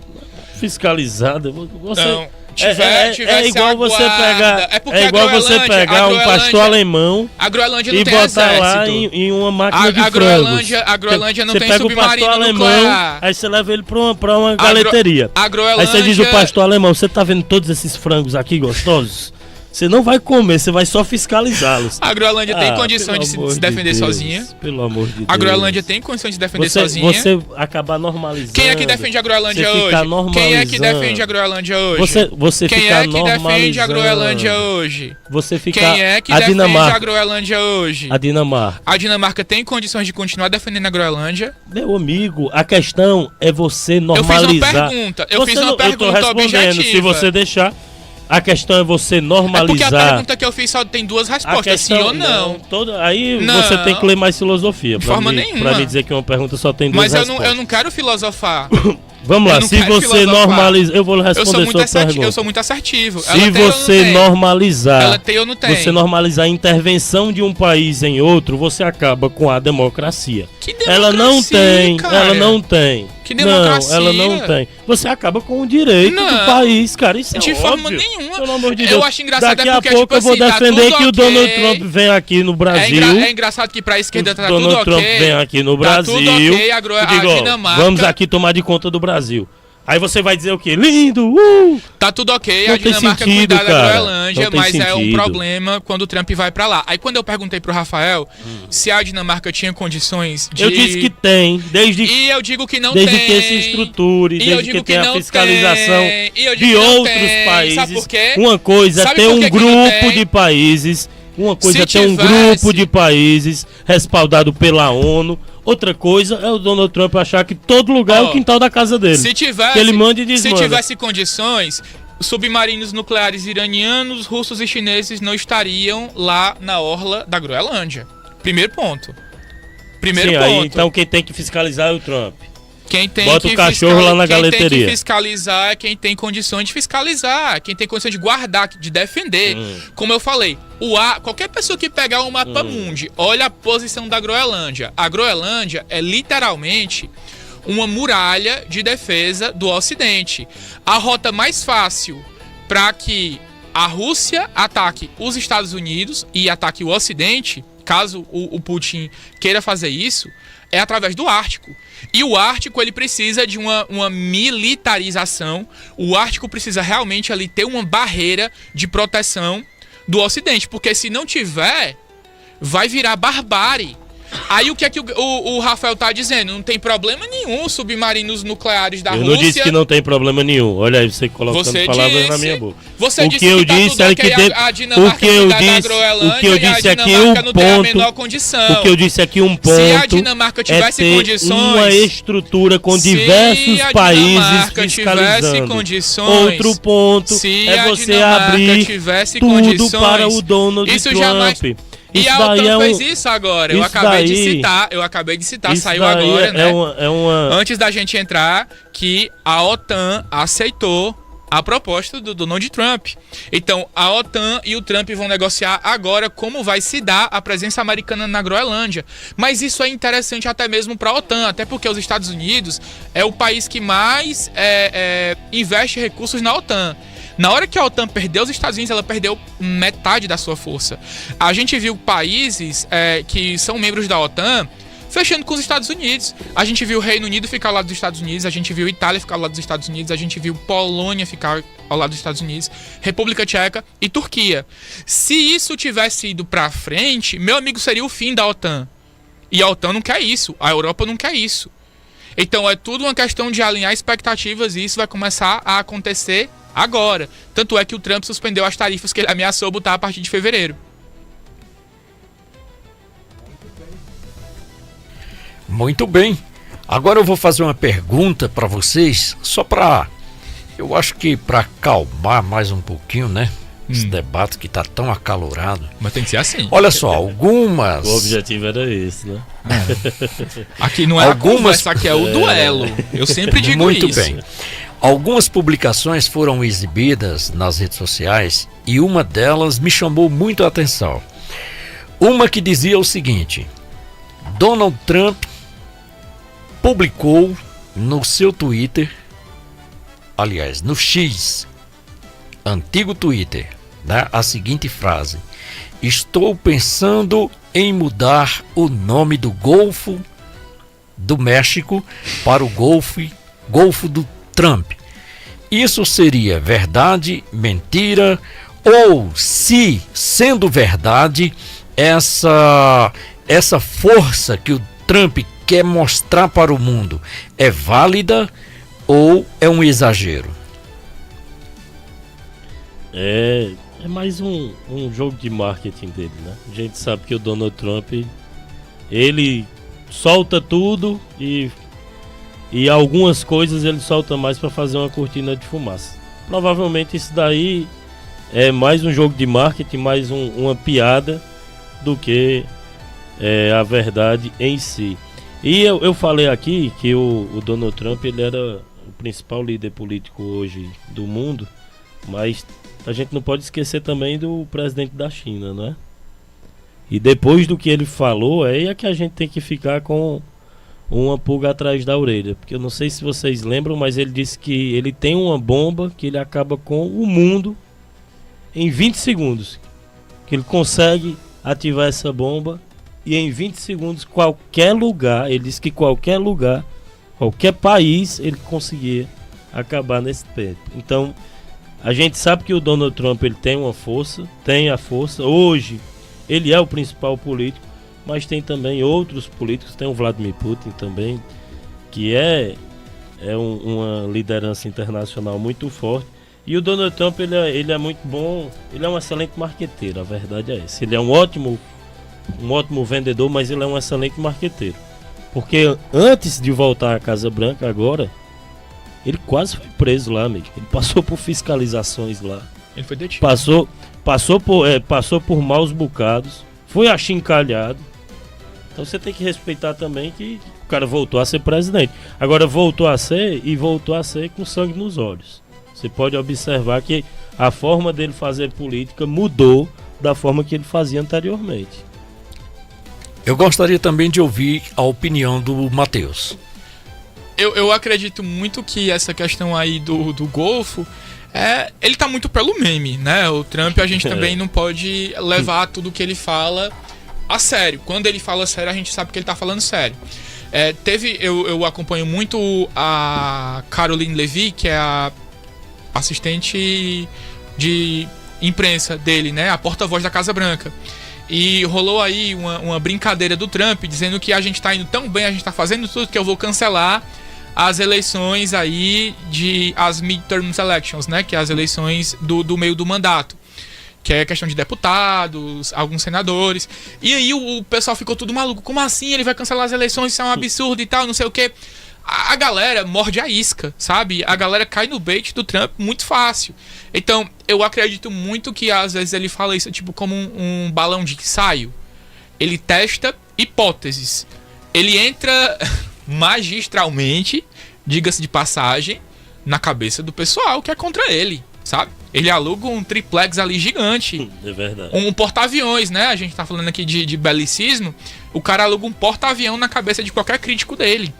Mas assim, o que eu vejo do Trump, que muitas das coisas que ele fala, ele coloca, tipo assim, o máximo pra conseguir exatamente aquilo que ele quer. Então, quando o Trump ele vai pra cima, por exemplo, na questão da Groenlândia, ele foi pra cima com tudo. Ah, vamos tomar, vamos anexar e tal, e não sei o que. E acabou saindo com um acordo em tempo recorde, não é? Faz o quê? 2 semanas que vem tendo esse debate, ou 1 semana, mais ou menos por aí. E agora já tá saindo o acordo dele com a OTAN. Teve a brincadeira lá do Canadá, né? Ah, os canadenses querem ser americanos, vamos anexar o Canadá. E aí as pessoas começam a debater coisas que jamais se tornarão verdade, porque eu acredito que vai ser muito difícil a galera do Canadá aceitar isso de uma forma pacífica. Mas aí ele acaba levando o debate para um canto, e aí, em outro canto, ele tá fazendo outra coisa, mantendo todo mundo ocupado, sabe? É uma tática magistral que ele faz. O Trump tem que respeitar o Trump. Muito bem. Olha, eu acho que hoje as ideias estiveram em julgamento. Foram expostas, algumas resistiram e outras mostraram o seu limite. Aqui ninguém decreta vencedores. Aqui ninguém venceu, mas o debate foi de alto nível. Quero parabenizá-los e também deixar o convite aberto para Rafael. Ele que vai ser o substituto do Pedro Siebra. Vai ser um substituto fixo quando o Pedro não vier. Como é que é esse negócio aí? Como foi feito? Ainda estou tentando entender também, mas eu estou disponível aqui para casa aqui, estou disponível para trabalhar, para debater, inclusive agradecer ao José Marcelo também, agradecer a você, Matheus. Já debati com o Matheus, acredito que há uns 10 anos, mais ou menos. Foi? A gente fez um debate por vídeo, aproximadamente uns 10 anos. Muito bem. Não era uma entrevista, não. Então, Era um debate? Então, dito isso, vamos agora para as considerações finais. Matheus, fique à vontade. Agradecer, né, mais um duelo aí, a paciência da galera de casa que está nos acompanhando pelas redes sociais, pelas ondas do rádio. Muito em breve no Spotify, a gente vai upar os episódios lá no Spotify para vocês acompanharem como podcast. E até sexta, né, porque amanhã eu não venho, amanhã o Laudi vai estar aqui me representando brilhantemente aqui no duelo. Agradecer a todo mundo e até sexta, pessoal. Rafael? Agradecer ao José Marcelo, agradecer ao Matheus, ao Wagner, agradecer ao Dr. Figueiredo, agradecer ao Natan Tavares também. Mandar um abraço para minha filha Maria Luísa, que está nos acompanhando na escuta. Também para minha mãe, Laurismar. Um forte abraço para você, ouvinte, e até a próxima. A todos uma boa noite. Muito bem, eu sou José Marcelo, esse foi o Duelo. O duelo não existe para entregar respostas prontas, existe para provocar perguntas melhores, porque democracia não é conforto, é responsabilidade intelectual. É ouvir o que incomoda, é ter a honestidade de revisar certezas. Esse foi o duelo de hoje. Eu sou José Marcelo. A direção é de Wagner Alves e a supervisão de Natan Tavares. Para vocês, uma ótima noite. A gente se encontra novamente amanhã a partir das 18 horas. Na sequência, você vai ficar com o Cidade Love. Boa noite a todos. Até amanhã.